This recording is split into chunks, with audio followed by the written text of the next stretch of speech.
Thank you for listening to Room 9, my daddy's podcast. Hope you enjoy. If you would like to help Room 9, please visit their support page. You can listen to Room 9 on your favorite podcast listening platform. Don't forget to visit our Instagram and Facebook page. Please like it. Room 9. If you better yourself, you better the world.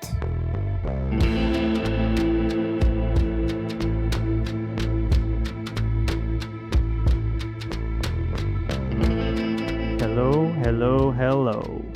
It is a new day, it is a new Monday, and that means it is a new episode of Room 9. In this episode, I sit down for the second time in Room 9 history with an incredible person by the name of Brittany Bennett. Brittany is a licensed mental health counselor at Bridge Over Troubled Water.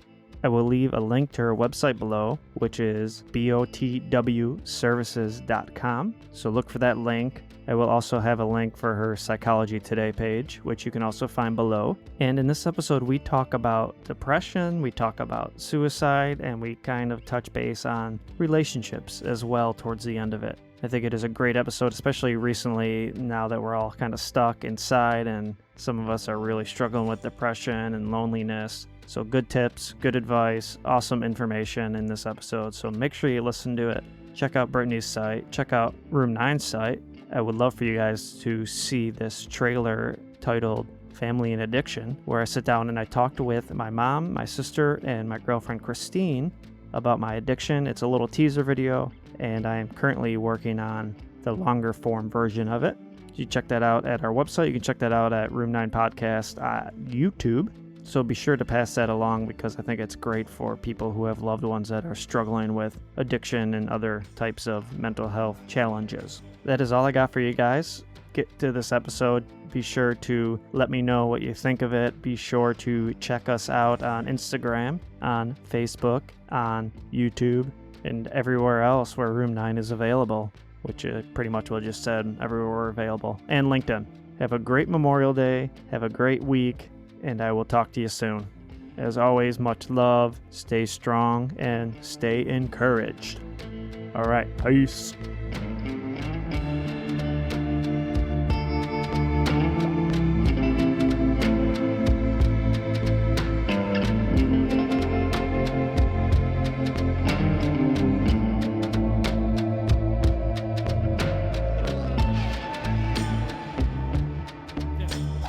Brittany, how's your life going? You're writing a book.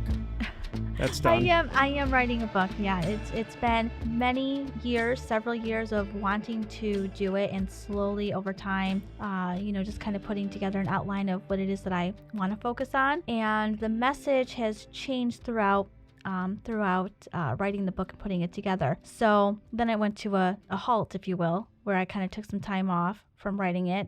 Loss of motivation. It didn't align with, my time management at the time or my balance of time. And then just recently, over the past few months, I started deciding, how do I want to spend my time and what type of career goals do I have now? And I just kind of, reevaluated what my goals were and sat down, took a week into myself, wrote the book, and now I'm in the process of doing the research of how to get it published. So it's an exciting time for me and just kind of waiting to see if everything falls into place. That's great. What is your main message? If you could sum it up, what's your mission statement for the book? My mission statement is my title, which I'm not prepared to disclose. We're not releasing today. Yet? Not releasing the title until it's published and it's live. That way, I'm assuming I'll have some type of rights to the title, which is actually a phrase. Okay. But it really actually focuses on the definition of 3 words and how in society we look at the word as something that's negative. But if you actually separate the word into 2 words, through in the dictionary, it has a very positive association with it. So nice. It really kind of reflects on that, which I'm sure that's almost too vague for anyone to be interested right now, but it does fall into the genre of well-being, self-care, self-love, communicating with purpose and living a life that's doing more of what we love and making sure that we are making room to give us permission to kind of diminish the things that we don't enjoy so much. That's exciting. It feels exciting. A good old book. Yeah, I look forward to it. I am really excited to see the next step. Yeah, that is awesome. I remember you bringing that up last time. I wish now I would have looked, even before we started this, what episode I sat down with you for the first time. But that was at least 8 months ago. Likely so. Probably, right? Is that Yeah. that's a good number? But like you were saying, it was pretty warm. Yeah, so I feel like it has to be pushing a year, in at least a few couple months here. Yeah, and I take that back about it being warm. Yes, it was warm, but that doesn't indicate the type of month that it was, seeing how it can snow, rain, or shine. No, that's true. So the months of, March through May sometimes. Yep, something around there. Yeah, we have to be coming up on a year on that. It was a little bit ago. Yeah, it was before my grant. It was before definitely wasn't doing any video production. That just kind of started. No. I mean, I had crappy mics. My computer didn't have enough RAM to handle. Now, see, that was my the first audio. podcast, so Yeah. I wouldn't have known anything different. I thought the setup was great, but today, being here, looking at the upgrade to the mics really does say Yeah. a lot about advancement and learning, and it's exciting stuff, and it shows dedication to wanting to continue growth in this area. So Oh yeah, I can't go back to having a boss. I know Can't what do you it. mean. Yeah. I had the best of both worlds. I have my own private practice where I'm the one woman show, if you will, and then I still have my day job with a boss. So I kind of experience a little bit of both, and it really is a remarkable responsibility, with a lot of pros, with being your own boss, if you will. It is, yeah. You do have to be disciplined. One of my biggest things, actually, mainly is what I've worked on all this week, other than finishing up a project, was I feel like I call it undisciplined discipline. Okay. And because I'm working my ass off, but it's like all over the place. And I feel like at the end of the day, after working my ass off for 12 hours, I didn't accomplish anything. So I really have put into practice. I've been going on all these websites trying to find an app or a program that helps me stay organized. Sure. And scheduling and tasks and invoices and finances and contracts and all that other crap that comes along with this. And I think I might have found one today that I'm going to stick with. But I was just so driving me nuts, kind of just being all over the place. Right. And I Your feel... hands in a lot of different jars, if you will, and it's chaos. It's chaotic, but at the end of the day, every step counts to what you're working towards. Yeah, and I feel like if I get more organized in my discipline, I can get a lot more work done. So, especially now that like more work is coming, where I have to like show up and get it done, I have to be like on top of my game. So that's kind of what I've been working on a lot. How is the private practice going?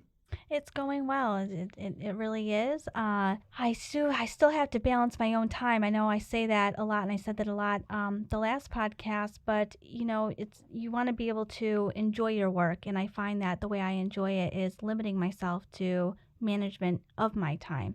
So I reserve only a few spots for the year where I see clients to make sure that I'm staying present, that I'm available, invested, and enjoying my time each and every time I come to the office, that I'm not feeling tired. Or if I know that I have a upcoming week or two that are busier, that I can make sure that, I flex my schedule accordingly and prepare accordingly so that I have time to regroup and recharge. Working the day job and the private practice, it can be, it takes up a lot of time. So I want to make sure that I always enjoy my time after my daytime job. And how often do you see clients here? On a biweekly basis, typically. Okay. I do have weekly clients, but I try to schedule, all my clients in the same week. That way I have 1 week on and 1 week off when that does work out. And I forgot what the remainder of your question was. Yeah, so just how your practice was going. Oh, and, yeah. So it's good. I love it. I enjoy it.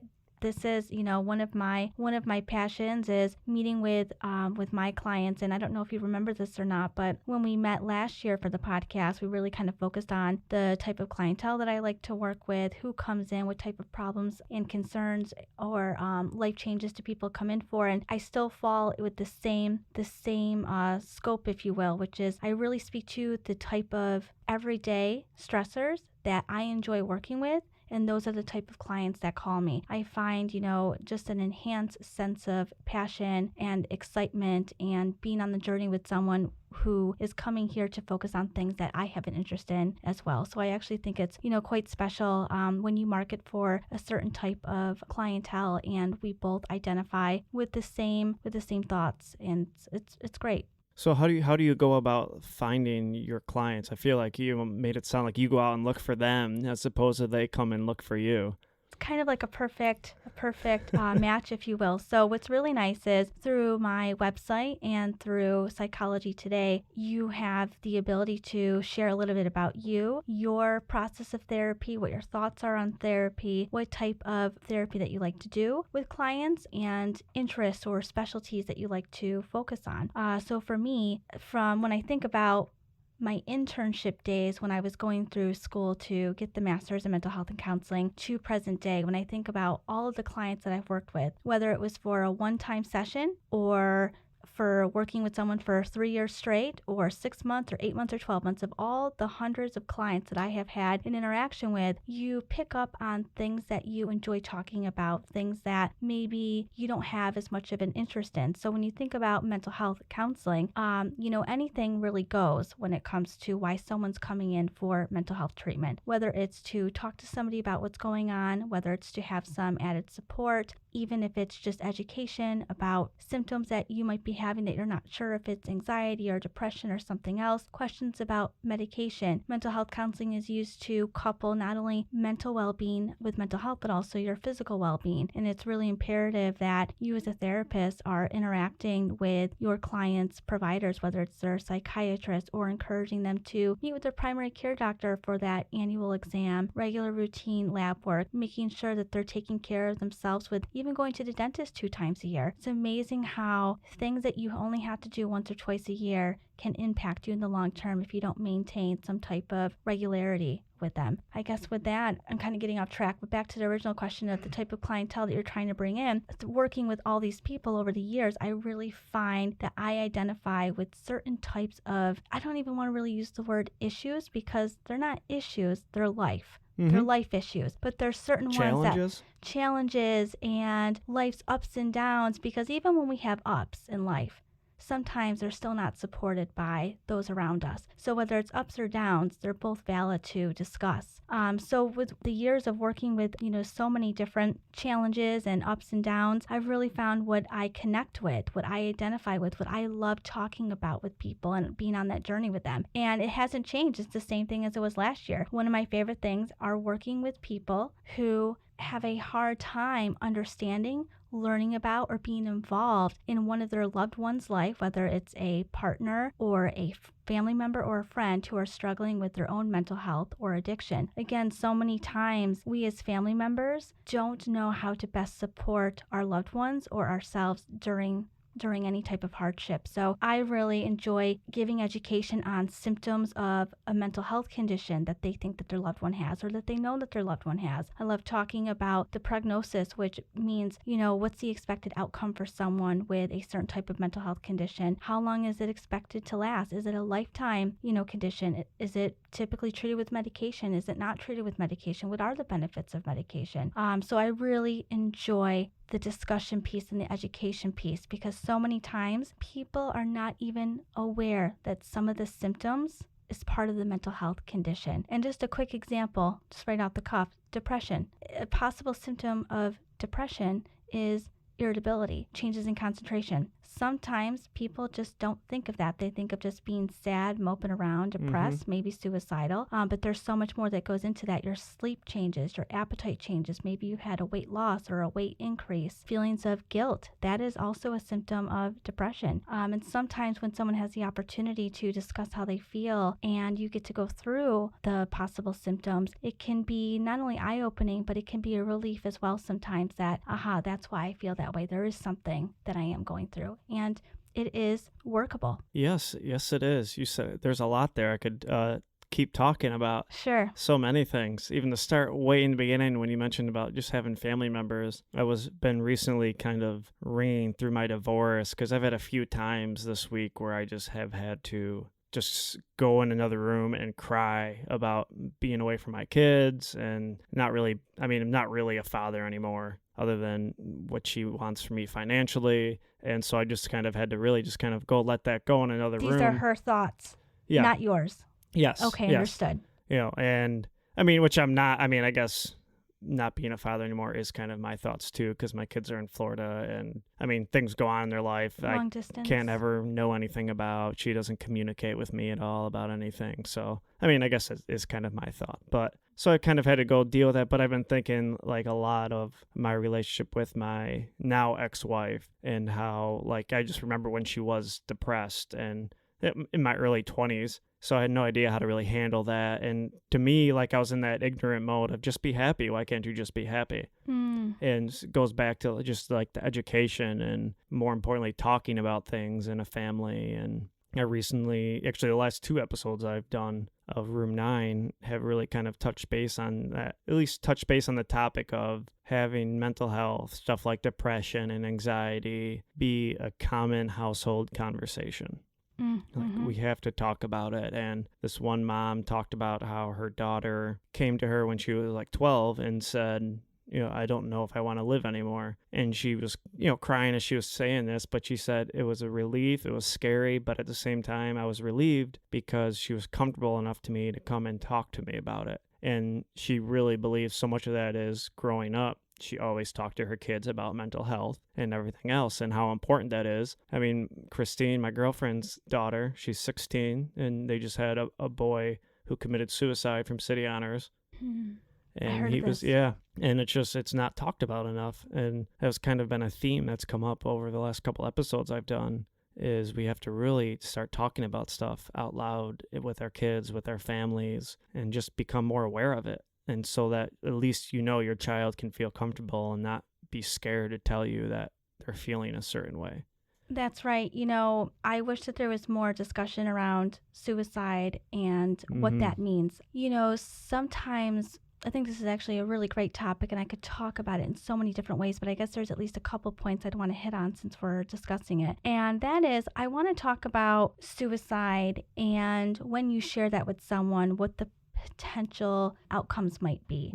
Over the years of working with so many clients, I mean, we assess for safety and how someone's feeling, and with their depression, they experience suicidal thoughts. But I think what's important is to recognize that when we hear the word suicidal thoughts, there's a lot that goes into that. It's more than just somebody thinking that they're going to hurt themselves and they fulfill that, and they do. It's a much broader picture, which includes thoughts of not wanting to be alive, thoughts of not wanting to be around, thoughts of wanting to escape, take a nap, wake up, and everything's different, thoughts of wanting to isolate yourself from other people. And it also includes thoughts of, I really don't want to be alive, but I also don't want to hurt myself. I don't want to be alive, but I don't know who to tell. I don't feel like being alive, but I also don't want to kill myself, so I have no reason to reach out to somebody because I'm not suicidal to kill myself. And the reason I say these things is because those are all considered suicidal thoughts. It varies. It's almost like a spectrum. It's not, if you're suicidal, you're going to go out and harm yourself. Suicidal is broad in the sense that these are feelings that we have, and they start somewhere. They start somewhere with the thought of not wanting to be alive, and then it can progress into different ways. So it's really important to be able to understand what someone is actually experiencing when they feel suicidal. Is it just thoughts? Is it thoughts that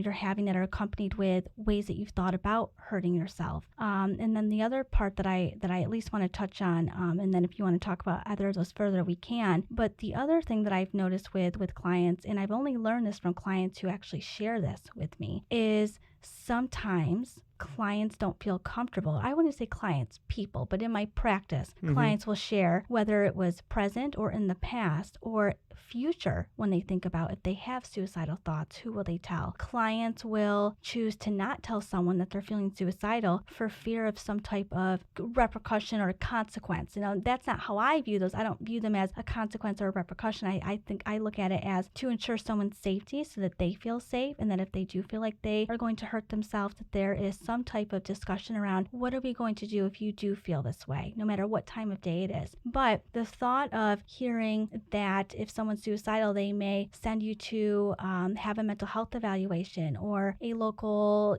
crisis facility may get involved. Sometimes those can be factors that actually affect us into not wanting to share things. And that's really unfortunate, because that's not always going to be the case. The more open you can be about what type of suicidal thought that you're having, the best together you can decide on how are you going to manage and handle that. The one thing that I really wish would change, and I've started to dabble in this over the past couple of years of trying to get involved locally, is to focus on suicide and how it's talked about into the public. Because too often what I'm seeing is, if you're feeling suicidal, call this number. If you're feeling suicidal, there's now a text line. If you're feeling suicidal, do this. Why are we talking about if you're feeling suicidal, do this? Let's talk about these are the symptoms of depression, and suicidality is a symptom of depression. And these are the warning signs or things that you can look out for that may lead to this. And let's talk about what to do if you are having thoughts of not wanting to be alive or thoughts of wanting to escape. And let's start there and then work our way towards what we can do when we are feeling like we're going to hurt ourselves. Yes, those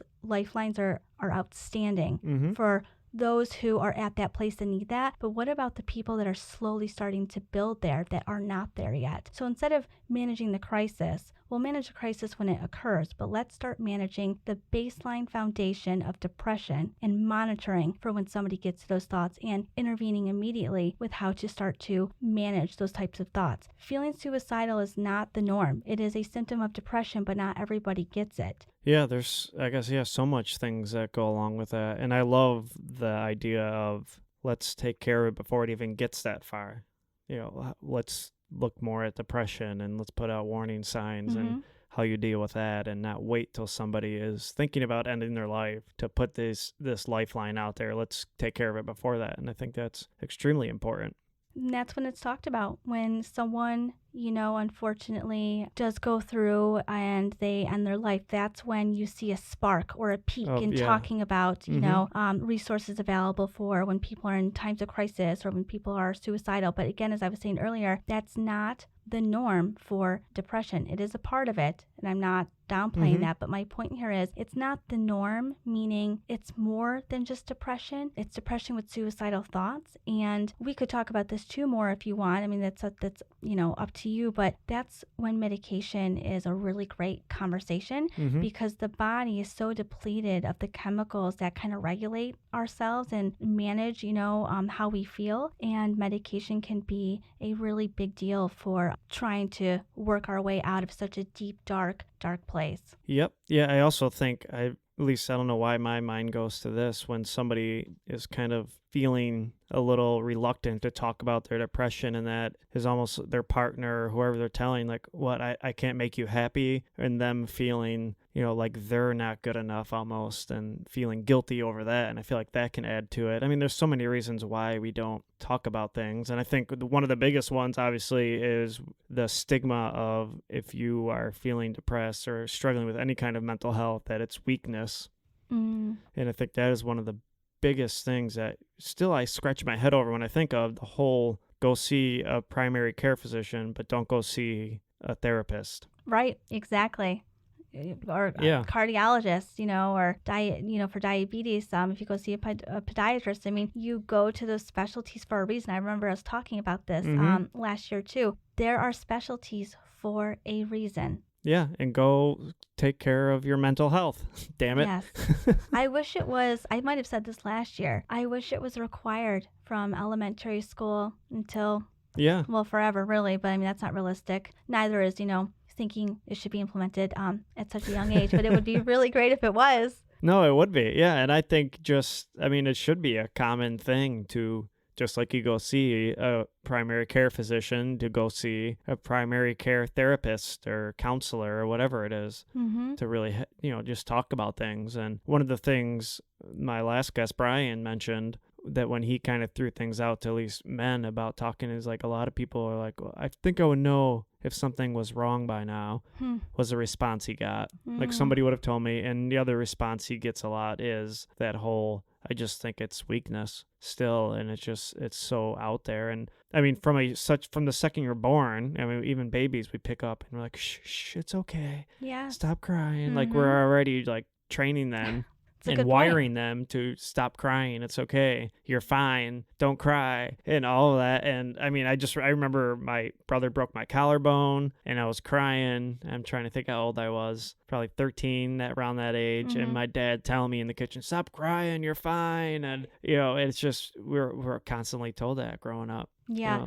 You brought up a good point earlier when you were talking about when your partner had depression and trying to talk to them, and maybe we as partners feel guilty of not knowing how to support or be there for them. And kind of like what I was talking about earlier with one of my specialties of someone coming in to learn about maybe their loved one's mental health condition or symptoms or traits, whatever you want to call it. Maybe you're not even sure if they have a mental health condition or not. But not only is the education piece important. And education, I mean, it's just like an open, Q&A almost. Like, tell me what's going on, what you're seeing, and let's kind of talk about if you think they have depression, what else to look out for, this, that, and the other thing. But it's more than that. It's communicating with purpose, which is actually one of the chapters in the book that I wrote, because you need to have purpose with your questions. You need to have, what is your intent by asking this? What is your intent on how you want this person to feel in conversation? Oftentimes we'll see that people aren't really sure what to say to other people. An example I'm going to use is grief. Someone loses a loved one. Oh, yeah. Some people are, people are all different, right? And maybe I'm honing in on, too much of a specific, but I am going to talk about those who tend to back away a little bit and don't say much because they're not sure of what to say. I could talk about that, all day long too. Think about you, how you would feel. What would you want somebody to say to you? How many times have you heard time heals all wounds isn't true?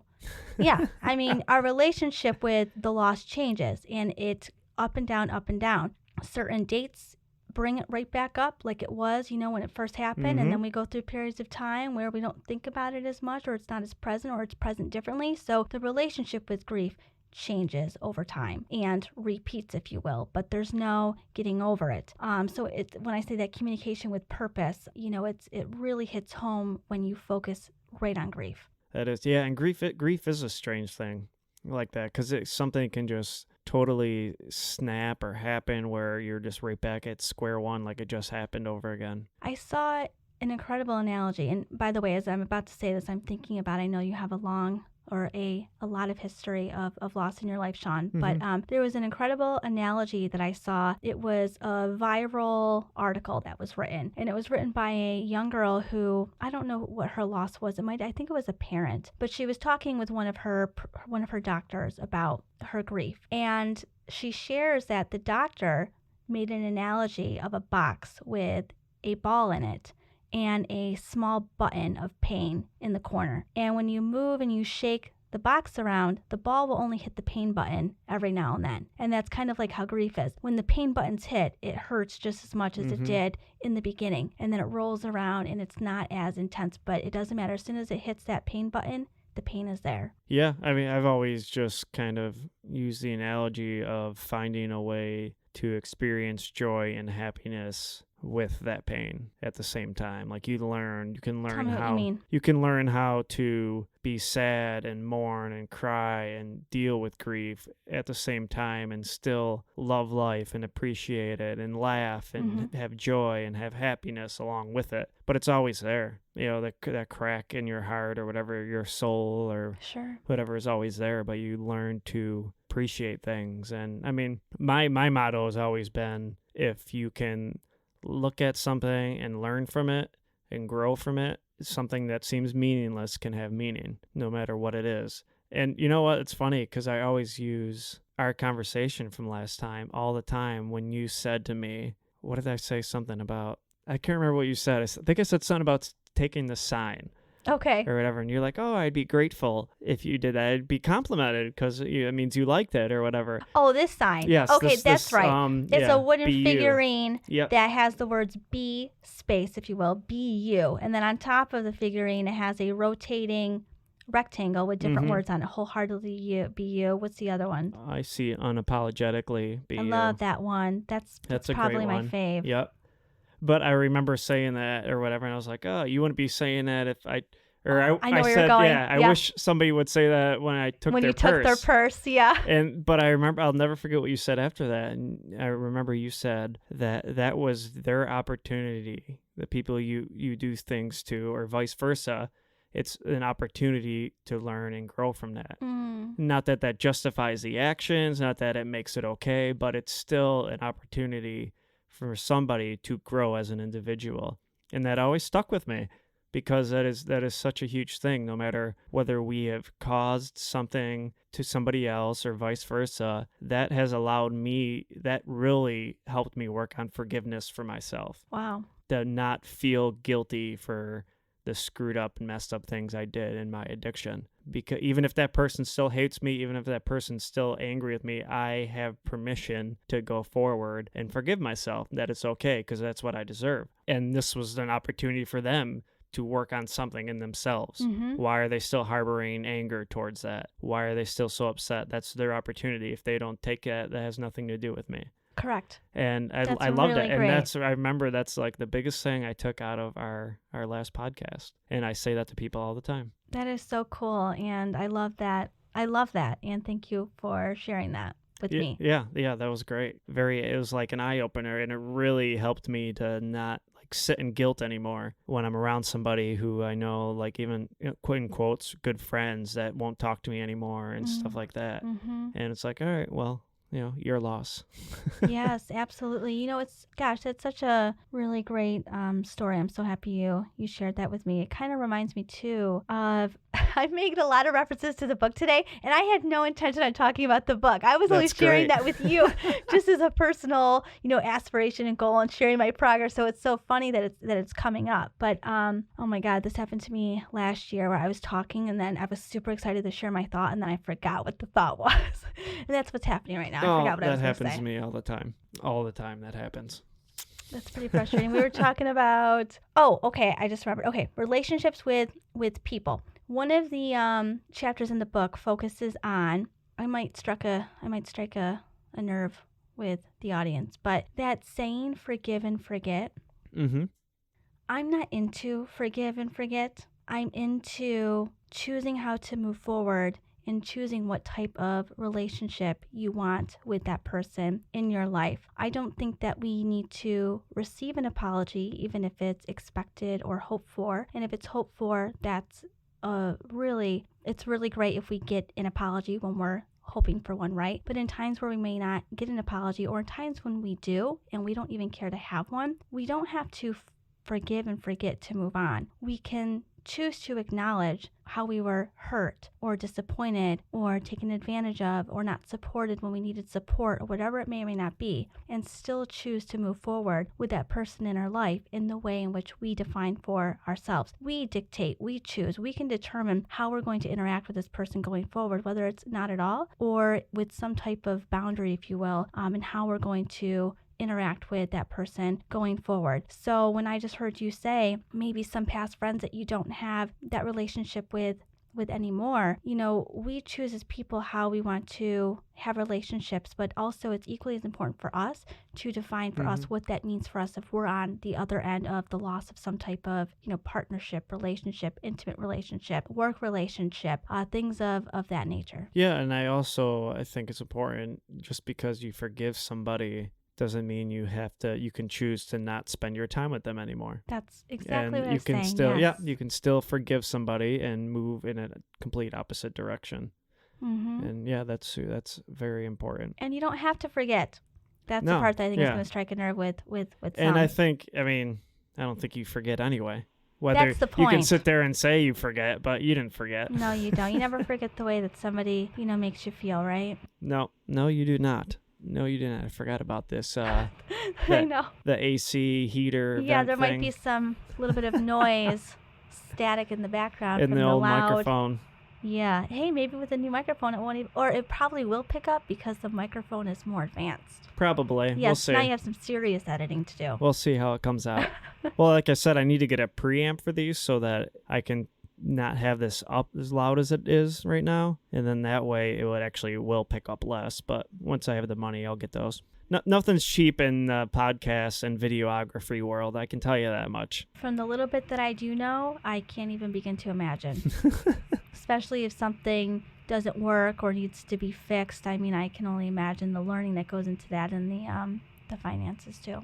That's right. So what else, Brittany, what other common themes have you seen around in your counseling and therapy and... So again, common themes, because I'm kind of bringing that in, right? That's kind of like what we were talking about. Are you seeking out your clients, or are they seeking you? I speak to the type of challenges, experiences that somebody wants to focus on in therapy. So that one that we were touched on was those who have loved ones with mental health or addiction. The other piece that I really tend to focus on and have a lot of clientele come in for is in regards to relationships. People who are not sure if they want to stay in a relationship. And this isn't necessarily couples therapy. This can also be individual therapy, where they're trying to decide for themselves, is this relationship one that they want to continue to pursue? And whether it is or it is not, walking through the potential scenarios, or walking through how do we want to respond to difficult situations if we want to end the relationship. How do we navigate relationships with family members of the partner that maybe we are separating from? I mean, that's so huge too, is when there's a separation or a divorce or a breakup, sometimes you still hope to maintain some type of relationship with the relationship that you once had that is now forever changed going forward in some type of capacity, right? So I find that I do have clients that come in when they read that one of my areas of focus is, navigating relationships, whether it's separating or sometimes even getting married. Some people aren't sure if that is, the next best step for them. And that's actually probably my most favorite thing to spend on a journey with someone, is walking through if getting married is the next best step for them. Ooh, that's a tough one. I'd rather deal with depression. Oh, really? Telling somebody to get married. I don't know. Or not to. No, don't forget, in therapy, we don't tell anybody what to do. You should not get married to that person. We're just alongside, the journey with talking things out loud. And again, one of the things that I probably sound like a broken record from the last podcast and through my website, and anytime I do any type of, speaking engagements, really is in regards to therapy is so special because it is that, whether it's 45 minutes or an hour, whatever you schedule for, it is that 1 hour dedicated for you to talk about you. And we don't give ourselves the opportunity to sit there very often, if at all, to just focus on ourselves and to talk things out loud. I could talk about the process of therapy every single day for the rest of my life. Therapy is so unique and special. I could talk about why is it different than talking with a family member or a friend. That's probably one of my favorite things to talk about. Also, too, not only why is it different than talking with family member or friends, but why is it different to sit and talk out loud than it is to talk inside your head? Oh, that's so funny you say that, because I literally was just talking, I think I was talking to my mom about this, because I must have gotten it from her, that if I'm home alone, I literally, everything I think, I say out loud. It is very, I'm like, if somebody ever listened in, they'd be like, what the hell is wrong with this guy? Not necessarily. If I was there, I probably wouldn't, but that's because I have a therapist lens, if you will. Because I literally, and even questions, I'll ask myself questions out loud. I'll answer them. Even if I'm looking, where did I put my keys? I don't know. Where the hell did I have them last? I promise I'm not saying this just to say it, and I almost feel like I'm going to have to re-listen to our last podcast, because I'm almost kind of having the deja vu. I think it did happen. I'm the same way. I talk out loud, whether I'm by myself or there's people surrounding me. My thoughts are automatically coming out loud. Oh, yeah. Yeah. Especially if I'm teaching myself something. Oh, okay. Yeah, sure. It drives Christine nuts. She's like, what? I'm like, I'm not talking not talking to you. That's so funny. Also, too, one of my other favorite parts of therapy is explaining to someone that if I ask a question and the person sitting across from me on the couch is thinking, why the hell would she ask that? What purpose does that serve her? Why would that be important? Why would that be relevant? To ask me, whether it's, that's so interesting, why'd you ask that? Or I wonder why you did ask that, or why would it be important for you to know, or this, that, and the other thing? Because it's through those questions, when I know that somebody's wondering why I asked that question, it merits a lot of conversation. They deserve to know why I asked that. And sometimes if somebody doesn't ask me and I think that they're probably thinking that and they don't ask, I ask them. I say to them something along the lines of, how does it feel for me to ask you that question? Were you surprised by that question? Did it catch you off guard? Did it not at all? Because that opens up room for conversation too. But there's always in therapy, other than if you're just, saying hello and you're getting your greetings together, or you're getting settled in the office, there might be some small talk. But once the therapy session begins, every question is thoughtful, with purpose, with intent, and with a function. So if something is asked and it seems kind of out of the blue, there's a reason for it. So if someone's thinking it, I encourage them to ask me. And if they're not asking it, when I think that I'm surprised that they're not, and that they probably are wondering why I'm asking them, You I bring ask it to them. their attention. Yeah. And it's amazing the conversation that comes just from that in itself. It's amazing what you can find out about somebody from just a simple conversation Yes. once they get comfortable. Mm-hmm. And yeah, it's always surprising. You can really start breaking through and seeing people's true, in quote, selves when you get them comfortable in a conversation. That is the truth. And I'm also going to go on the other side of that too. And it's also remarkable and really beneficial and telling when someone is uncomfortable and you talk about that they are uncomfortable. Mm-hmm. You don't necessarily have to talk about the why. It's talking about, I see that you're uncomfortable. How are you feeling? Tell me about what's going on with your body. What's going on in your mind. We don't have to talk about the why, meaning like, are they afraid to talk about something or they're not ready for it? It's how are you feeling in this moment? Are you feeling worried, judged, scared, challenged, relieved, overwhelmed, sad? There's so many things that can come from that.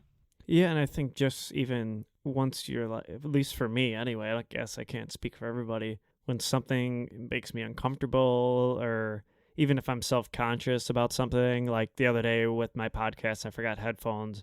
Mm-hmm. That little voice goes, this is such amateur. He's going to think you're an amateur. This is ridiculous. Mm-hmm. And then just saying it out loud or making a joke about it, it really is a key thing for me to all of a sudden it just goes away. Mm-hmm. Like, I get it. So I remember, I think, what did I say to Brian? I was like, yep. So now that we got this amateur hour going where I forgot my headphones, like it just immediately leaves. And it's like, all right, whatever. You're allowed to make mistakes. Oh, yes. Mm-hmm. Which is pretty important. The thing you just said about mistakes, there's a quote. Yeah, you can take your time. Oh, I was just, thank yeah, you. coming towards the end. I just don't it's wanna not like a forget. strict hour. All right, what's your quote? Okay, well, it's not my quote. I don't know where it came from, and I hope I can recall it correctly. So you said something about it's okay to make mistakes, but the quote is along the lines of, you don't know what success feels like until you've made a mistake, or you can't feel success without feeling failure or a mistake. I think it is failure, but it applies, to other words as well. But that is so true. Not only are you not able to really feel success without roadblocks on the way there, but I don't think we give ourselves permission to do that enough either. Mm-hmm. That's huge. My favorite version of that is, a Zen master has tried or has failed more times than you've even tried. Wow. That's one of my favorites. Yeah. Well, one of my biggest shifts in my mindset that I see now, which makes me know that it's only a matter of time, whatever success means. I guess we all define that for ourselves, until I'm successful, is, so before I have this big change in my whole confidence and my self-care and love and everything else that I had for myself, before this big change, I would see somebody who was better than me and be like, oh man, this dude's awesome, or this lady's awesome. I'll never be that good. Why should I even try? So there's no point of trying. Now I see somebody who's better than me. I'm like, oh, I'm going to be better than this person one day. And it motivates me to just learn and study and get better at things. And that was one of the biggest things that I really have changed in my mind. And what came along with that is almost this, obviously not intentionally failing, but almost excited and 100% okay with failing, because I learn quicker. When I screw something up, like I won't forget headphones for the longest time ever again. That's so true. Yeah, I will never forget headphones. And just, little things like that, or I mean, even bigger things like, in my videography now, it's like, you forget, you do one thing, it's like you remember so much. All right, I forgot about this, I forgot about this, I forgot about that, I forgot about this. All right, next time I'll remember. Well, what a good feeling that is, and what a great relationship to have with, challenges and obstacles as well. And something you said, about, being better, or, reaching our goals to be the person that we want to be. And it's not that we're not as good as that person, because we are, we're kind of evaluating and taking a look at the things that we admire about somebody else that we want to incorporate in what our vision is, what our dream is. So from that, we take what it is that we enjoy, practice it, incorporate it, grow on that, and then we may find that we even branch out and do something different, where we had kind of like our role model or our idol, if we will, and then we end up doing our own thing, but based off of what we learned and admired from other people. Yep, that is important.